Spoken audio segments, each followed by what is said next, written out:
I call on Ugandans to join me in putting pressure not only on President Museveni but on the entire government so that the issues that we put in that agreement are implemented.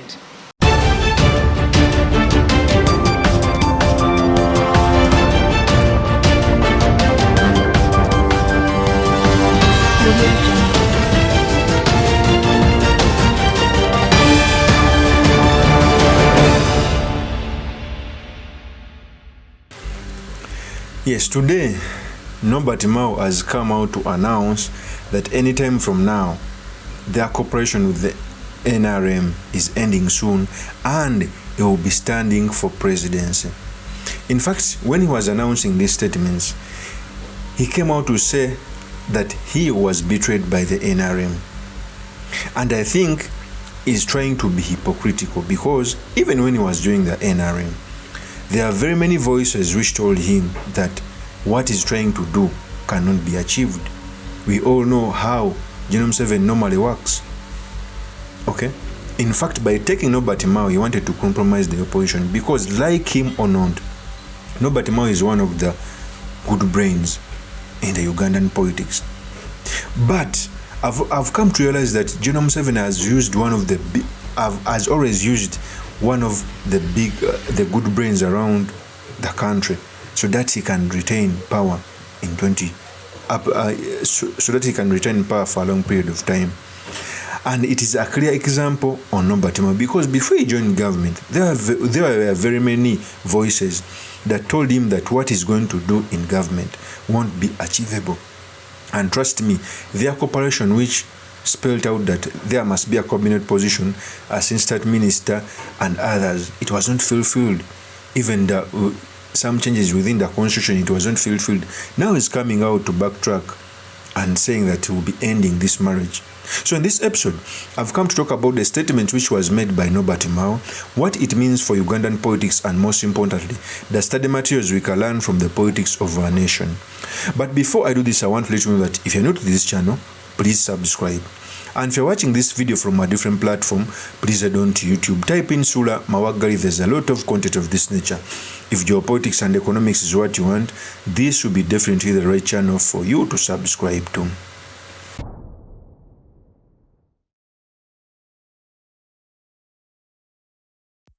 So we all know a few years back, there was an agreement which was made by the DP and the NRM.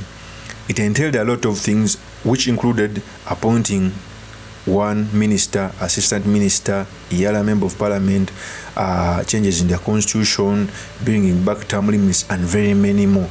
In fact, Nobati Mao came out and listed a lot of things. But among all those things, I think there are two which were achieved, the Iyala seat and Nobati Mao being in cabinet. In fact, to me, if you ask me, it was a selfish move by Nobati Mao to go in government, but he didn't want to go just like that. He wanted to go with the documents so that if he is betrayed, will come back to the people. And this is what Nobati Mao is doing because he knew he was going to be betrayed. That's why before he went to in government, he wanted to go with a written cooperation. Today, Nobati Mao came out to say that he was betrayed, and is coming out to ask Ugandans to put pressure on General Kaguta Museveni or even government so that the things which are in the cooperation can be implemented.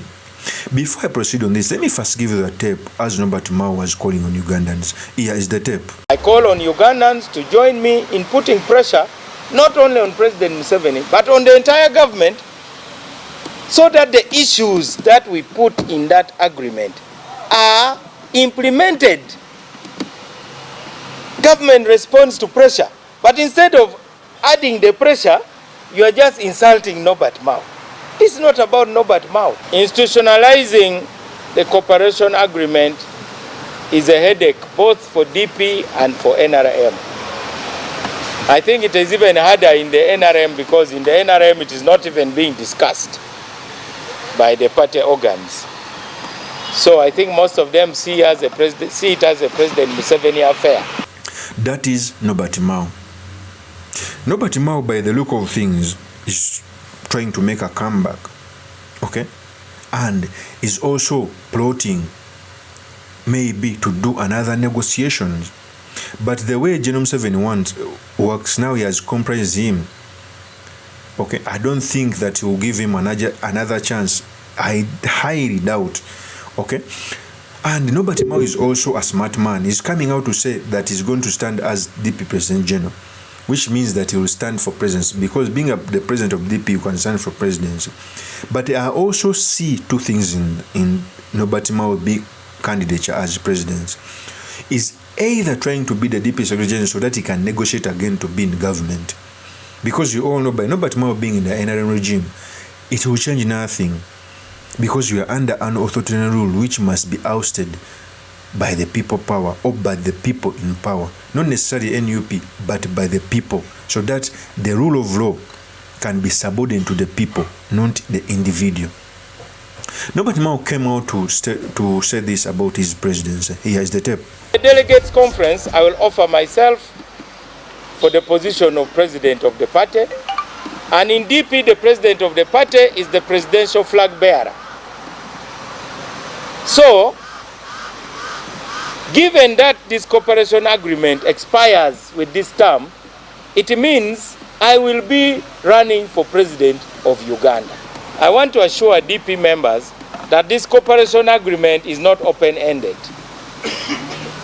It has an expiry date. It expires with this term of parliament. And I cannot extend it alone. So, relax. That is Nobert Mao. The reason I'm saying that Nobert Mao is trying antics of negotiation, is trying to throw a stone in the bush to see what is coming from there.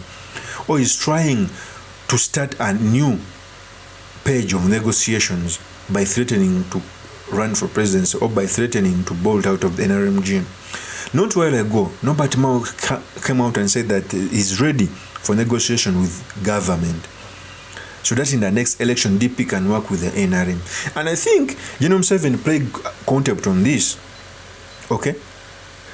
Because he knows he can go it alone. These opposition members who are implemented in the government, that's what General Museveni has always done. In the 2016 general election, after election, he put in natural change in government, he put in Mama Mabila in government, not because he wants their ideas, but because he wants to be looked at as a person who's now having a government of national unity.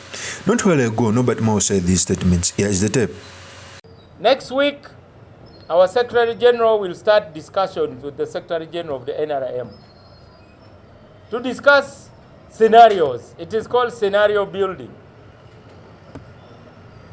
Because, number one, I don't have to keep this a secret from you. It's about power. And I've told you that to have power, you must have 50% plus one vote. Biden is ruling America with 50% plus a few votes. Even Ruto is ruling Kenya with 50% plus. So, from our experience, once you are sincere, and I want to tell Ugandans, in our cooperation with the NRM, we are sincere. And we expect the NRM to also be sincere. We have been studying the results of the last elections. And we have seen constituencies where DP was a very strong number 2. Those are the low-hanging fruits. We shall invest in those constituencies so that we win them. Because in some places, our candidates were defeated by very few votes. Then number 2, if our partnership with NRM continues, which I believe it should, there are places where the NRM is lagging far behind. In that case, DP will be the preferred party to take over those constituencies and remove the comedians that you know very well. That is Nobert Mao. So he was ready to form to do a cooperation with NRM in the coming 2026 generation, and I think he's not yielding what he wanted. Okay, so he's now trying to prepare either to bolt out of the NRM regime come 2026, because it seems that General Museveni is not giving him an ear, depending on what he's saying. But what I see is He just wanted to be a minister of justice. And by being a minister of justice, one of the biggest beneficiaries is General Kaguta Museveni. Because, trust me or not, however weak an opposition leader is, when he goes away, there is a void. I know Norbert Mao has very many weaknesses, but him being in the opposition, he adds something. And him being in a government like that of General Kaguta Museveni, in fact, he adds nothing there because his views won't be listened to. Okay? So we end up losing a Norbert Mao. And some people don't know how many years can be taken to build another Norbert Mao, who has been wasted by the NRM regime. And of course by his consent, because he actually had to go in something he well knew that was going to be betrayed, depending on the history of General Kaguta Museveni. Of course, that's my opinion. Do drop your comments by commenting about this. Thank you very much for listening in. If this is your first time on this YouTube channel, I implore you to subscribe, like, and comment so that I can be motivated to do more of such videos. I'll see you on another one. Peace.